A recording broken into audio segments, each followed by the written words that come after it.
Hello, I'm Don Carlton. This is October the 18th, 1999, and this is the second part of an interview with Walter Cronkite. We're in Mr. Cronkite's office at CBS in Midtown Manhattan, New York, New York. Walter, in 1953, you began anchoring a program that was one of the hallmarks of early live television. It was called You Were There. Let's talk about that show a little bit. What was the idea of that show? Well, the idea was that television, the conceit of it was television could have covered the historical events of the past, and we covered these events as if television had been there. We used CBS correspondents to do interviews with the characters of history. We observed no limits in historical perspective. We went all the way back to ancient Greece and ancient Rome, right on up to the Hindenburg disaster, for instance, things of that kind. The show was originally conceived as a radio show, and indeed was on radio. CBS Is There, it was called on radio. That was during the war, and it died shortly after, well, I guess while the war was still on. And by '53, television had come along, and somebody had the idea of resurrecting it for television. The producer was Charlie Russell, and the director was Sidney Lumet, who they were the original producers and director. Later on, the live shows moved out to Hollywood and were put on film originally. And there the producers and directors changed. How involved were you in the day-to-day operations of that show, the planning? Not at all. Not at all. The script was furnished. It was a dramatic script. It didn't belong in the news purview at all. They did a marvelous job with it. It was very authentic. Part of the insistence of everybody who was concerned with it was that it be as authentic as it possibly could be. And this applied not only to the dialogue and the costuming and the sets, but to the total effect of the broadcast. It was exceedingly well researched in all of those aspects. And Charlie Russell and Sidney kept going over and over the costume set dialogue to be sure that it was authentic. The dialogue was supplied frequently right out of the history books. The quotations were taken directly from history books. Where there were no such quotations, obviously the movement of the action had to be reconstructed. And I suppose there were certainly some liberties taken at that point. But the basic historical message was authentic, and indeed the program was used for many years thereafter on 16mm film, sold to schools, libraries, and that sort of thing. I still meet people today, and this is now a long time after that, 64 years, 66 years since we're recording this. And well, see, this was in '53 when it started, so 40-something. Yeah, 40-something years, right. Yeah. Right. But I still have people come up to me today on the street and say, "Oh, I watched your You Were There as a little boy." These are very old people, of course, today. But many people watched it through the years on the 16mm. McGraw-Hill circulated it. Goodman, I understand a man named Goodman Ace is the person who created the program, maybe for radio. Was he still involved in the program when you were? No. I knew Goodman Ace, and I never even knew that, as a matter of fact. How did you know Goodman Ace? We came from Kansas City together, and not came from Kansas City together. We had been in Kansas City together. Right. He was in radio in Kansas City and wrote a column out there, and I had met him 2 or 3 times around the circuit. Well, this was live television, and of course it's hard for people to imagine today how exciting live television could be if you were making it, as well as watching it. But if you were making it, what were some of the problems you had to put? Oh, it was wonderful. They were from the very first program we did, which I think was the burning of the Hindenburg.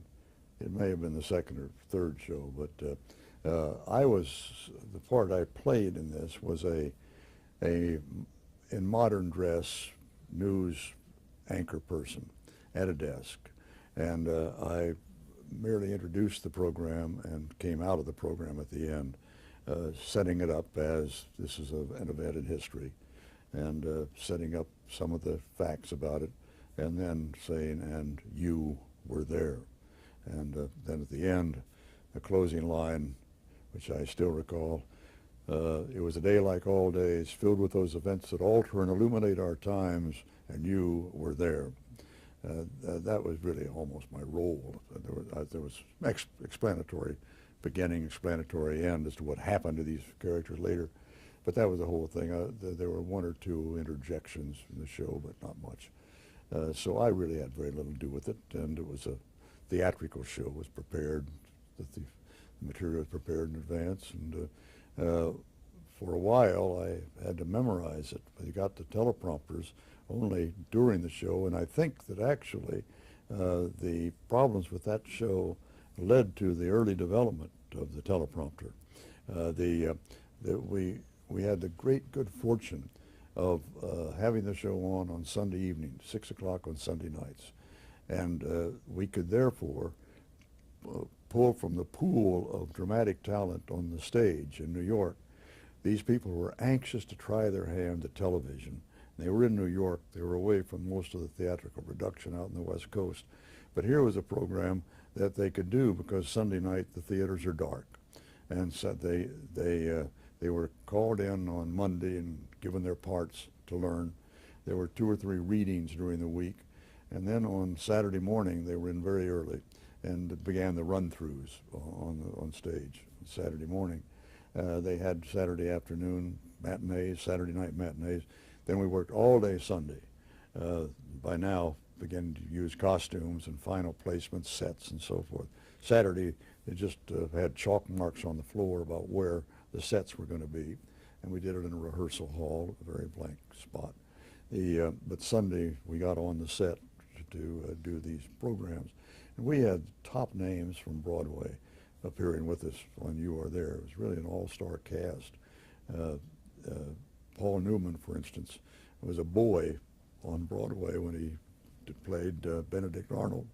And we had, I can't name all of them at the moment, but they were great, wonderful. And the shows were great to do. We had problems, of course, in being live. For instance, the Hindenburg disaster. My newsroom, my set, was over in a corner of the studio, which was in the old Vanderbilt studio, was in Grand Central Terminal, and we had just one huge studio, and the sets were around various locations on this big floor, and the actual pilot house of the Hindenburg was about possibly 15 feet from my desk, around the corner here. Well, the final scene that they did not do a full mock-up of on dress rehearsal, for the obvious reasons that the Hindenburg was burning and smoke was coming up around the commander of the Hindenburg as he took the ship down within flames, and they couldn't fill the studio with smoke and get it cleared in time for the show itself. The dress rehearsal only went on about a half hour before the show. I mean, we had a half-hour break, and so they didn't. But what they hadn't figured out was that I was going to be sitting there 15 feet away. So here I'm supposed to be in modern times at the CBS studio in New York, and they came back from the final scene with Hindenburg going down, and I'm wreathed in smoke. I can hardly get the words out. I'm choking with the smoke. I don't know if they could see me. They were kind of waving newspapers around trying to disperse the smoke, and it didn't work. All on live television. Yeah, right? Yeah.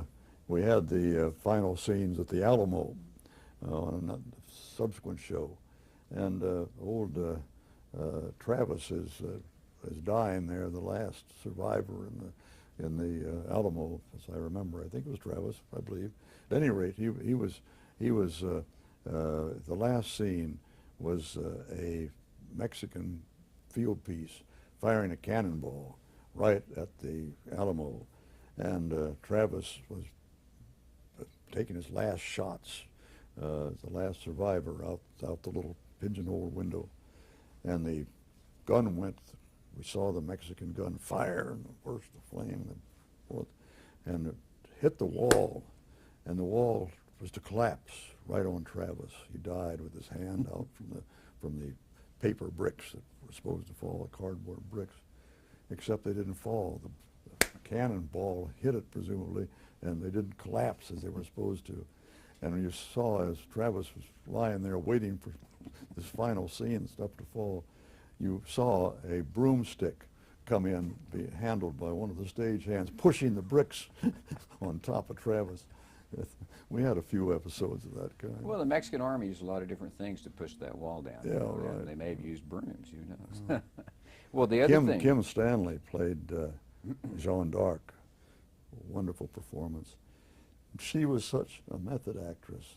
She was so good that in the dress rehearsal, when they finally had everything going, including a candle in her cell, and she has now been condemned to death by fire, and she's got the candle in her cell, and she's studying this candle, realizing that she's going to be burned to death, and the script calls for putting her hand in the candle to feel the fire.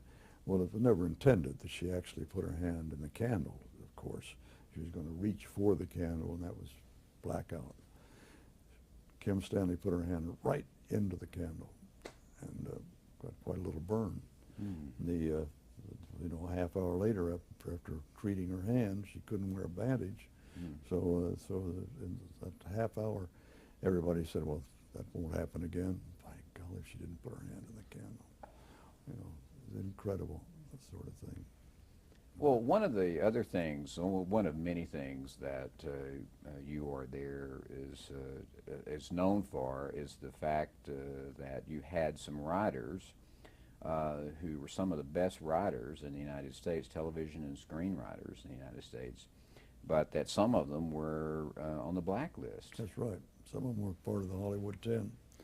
And Russell and Lumet knew this, of course. They deliberately, they certainly kept it from CBS, obviously. If CBS had heard about it, everybody had been fired off the show. They kept it from me. I didn't know it for a very long time. I didn't know it till actually we were just about going off the air. I stumbled on it, and they were not going to admit it to me even then. They denied it at first. It was purposely to defend me, so that I wouldn't have knowledge of it in case CBS called us all in, and they were very kindly about that. But they were exceedingly brave in using those writers, all with nom de plumes, of course. They used different names. There was a story involving that one of the writers was writing under a nom de plume, and a little suspicion crept into the upper echelons at CBS that maybe something like this was going on. I don't know whether they were tipped or what, but one of the executives at CBS suggested he'd like to meet this writer and with this phony name. Well, it wasn't a phony, there was a phony name, but they had to produce a writer who could go to lunch and be met by the CBS executive. And Charlie Russell found a writer who could use his name, and I guess actually there was a person by that name. They were using third, fourth-rate writers around town, using the real names of these people in case, and they were loaning their name to this worthy cause. But when Russell took this fellow, apparently, as I gather, wasn't one of the brightest people in the world, to lunch with a very bright, inquisitive executive from CBS, Russell scarcely drew a breath during the entire luncheon as the executive was doing a very tight inquiry as to how this man wrote and how he worked and so forth. Well, he did a great job, a wonderful job of it, and Charlie was very impressed and very thankful. But thereafter, the fellow said, you know, you know, I think I should write these scripts myself. He said, since you're using my name anyway, I want to write the script. I'm going to write the scripts. And Charlie had to tell him, no, you're not going to write the scripts. We've got somebody else writing these scripts, and you know, had the problem with saying, you're not good enough to write these scripts. And the fellow actually said, well, if I can't write the scripts, I'm going to have to tell people what's been going on. And it was a terrifying moment for Charlie and for Sidney, everybody. But apparently they calmed him down and he never squealed.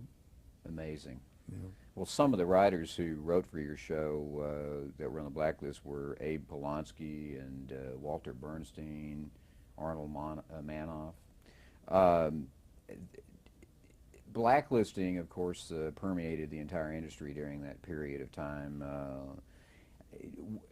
Did you have much perception, much knowledge of what was going on, just industry-wide? Oh, sure. How did it touch you? We were not only aware of what was going on, we actually were combating it. Charles Collingwood, who was a top-notch CBS correspondent, of course, one of the Murrow boys who Murrow first hired in Europe when the war broke out, another Rhodes Scholar, as a matter of fact. He led the fight at the AFTRA, American Federation of Radio Television Artists. He became president on that platform of doing something about the blacklisting, and several of us were his coterie of supporters in trying to get something done. Of course, it was terribly dangerous, and most people fled the fight. They didn't feel they could risk their livelihood by being known as opposing the blacklist. Collingwood took his career in his hands in doing so, but he survived, and of course the blacklist did eventually collapse. Did it touch your career much at all, as far as you're concerned? No, and the news department was not seriously affected. The only thing that we got caught on was signing a loyalty oath, and we sort of looked to Murrow, figuring that his strength with the company would be such that perhaps we could resist the loyalty oath, but Ed chose to go along with it. He said he couldn't see anything that wrong with it, so we all signed the loyalty oath.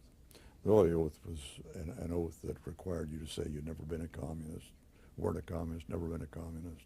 Mm-hmm. You know, but ridiculous intrusion of people's private lives and free speech, but he thought we should go along. Do you think there was a way that the networks could have avoided the blacklist? Oh, of course. It was showed a great weakness on the part of the management of their networks. As we know, the blacklist was organized, getting sponsors to threaten to withdraw their sponsorship if the program employed people who a little knot of folks up in upstate New York said were communists. They made their decision and put them on a blacklist. And it was done for a lot of different reasons other than communism, which was serious enough in invasion of people's privacy. But the networks just were far too weak. If they'd stood their ground, so what? It would have been better to stand their ground and go broke, honestly, than to yield to the kind of pressure they did at that time. Innocent people were destroyed by that thing. Most of the television programs in the 50s were sponsored by one sponsor. Is that correct? Do you think that played a role? Oh, sure it did. Sure, it meant that you see, the blacklist folks really put together a powerful coalition, in a sense, with propaganda and diligence, as only people of such fanatic inspiration can show, the diligence that they pursued every angle of these things. And if one sponsor dropped out of a show, they had practically the rest of the industry so lined up advertising industry, that nobody else would pick it up. And it really meant the death of the program. And the networks could have said, well, they were preserving the program for all those who worked on it who were innocent victims. True enough, true enough. But on the other hand, it was such an insidious and terribly un-American thing for these outfits to do. Do you think that obviously economics played a role, but do you think that that experience with the blacklist played a role in the move toward multi-sponsorship of programs, where a program would have many sponsors? I rather doubt it. I rather doubt it. I think that was purely an economic thing. The program became so expensive that they began to share the expense of it. Have you heard the story that Sig Mickelson tells about Frank Stanton calling him up to his office and handing him an onion skin sheet of paper with the names of a number of people on it, and telling him that those people were never to be employed by CBS News? Have you heard that story? Yeah, I've heard the story. What's your reaction? What's your reaction to that, Walter? Is just well, a disappointment, but I only learned it much later, and disappointment that Frank Stanton, who I think very highly of, would have loaned himself to that. I'm assuming the story is true. Since Sig told it, I trust Sig as well. And it's not the Frank Stanton we got to know later, standing up to other pressures against freedom of speech, press,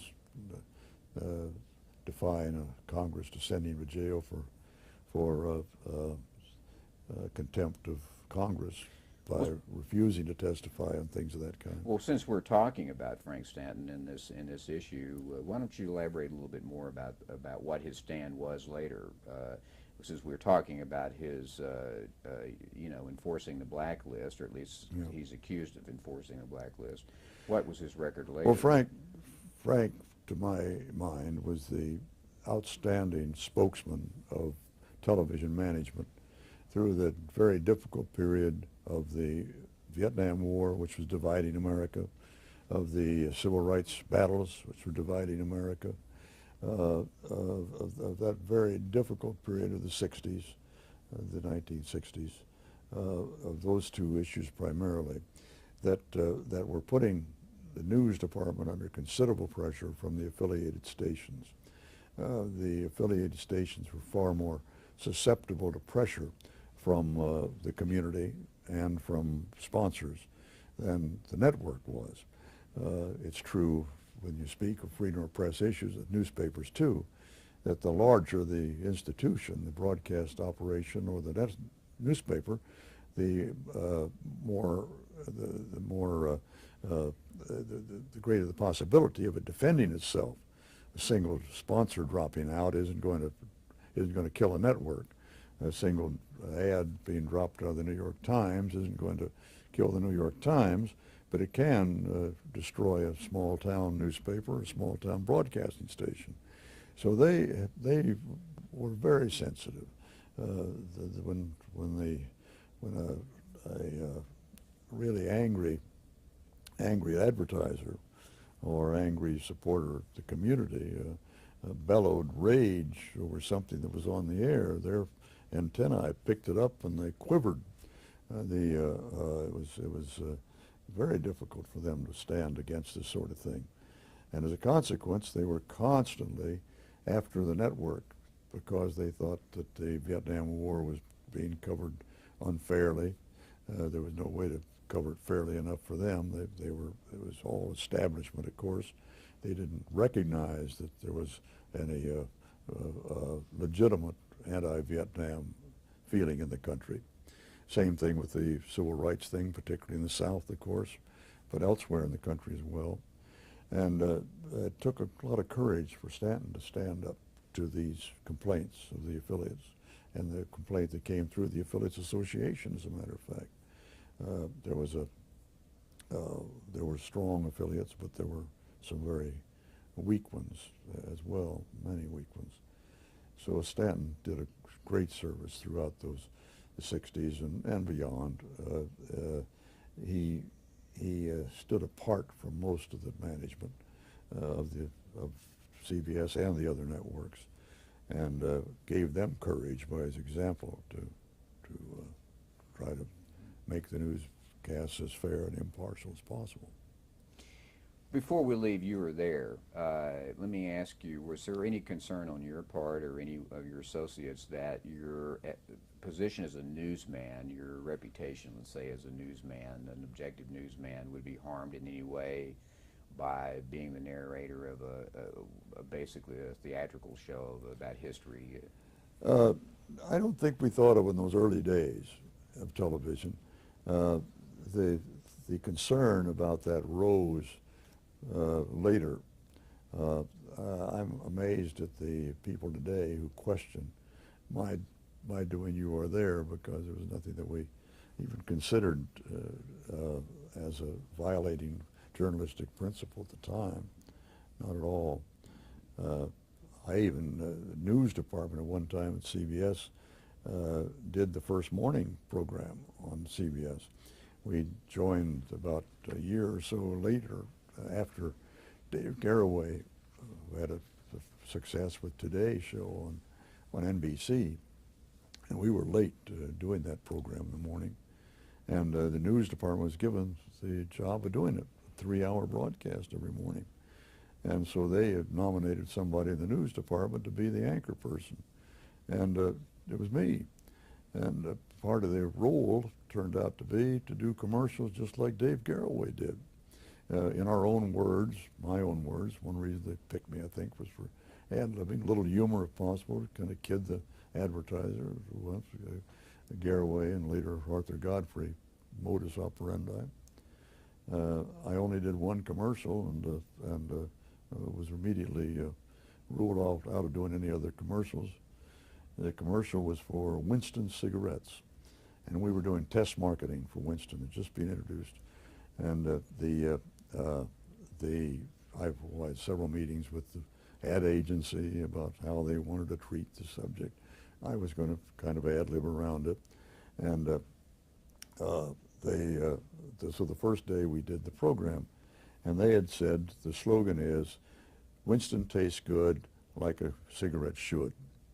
And so when I went on the air with it, I said, "Winston tastes good as a cigarette should," correcting their grammar, of course. Well, I didn't know it at the time, but bells were ringing in the control room. The ad agency was there, and they came pouring out of the control room and wanted to see me right away on the air and that kind of thing. And they called me into a meeting immediately after that and said, you know, why did you fiddle with our slogan? I said, well, it's ungrammatical. Okay. They looked at me like, who is this idiot who worries about grammar in a slogan, advertising slogan? So I argued about it. I said, well, you know, I can't do an ungrammatical thing like that. Well, you got to do it. You know, that's it. But later the meeting was going on, and then one of them said, do you smoke? Because part of the thing was I was to light up a Winston. Can you imagine that today? I was to light up a Winston. And I lit up the Winston on that first day's show. Finally, and we're now haven't quite settled the slogan thing, but it's going their way, clearly, and I'm not very happy. When one of them said, by the way, Mr. Cronkite, you do smoke, don't you? And I said, no, I don't, as a matter of fact. And they said, well, it looks like it. It looks like you don't smoke. Can you learn to inhale? And I said, look, I think this is going far enough. You know, I can't say as a cigarette, like a cigarette should, and I'm not going to learn to inhale. I smoke a pipe, and I don't inhale that. And I'm not going to inhale cigarette. So let's just call this thing off.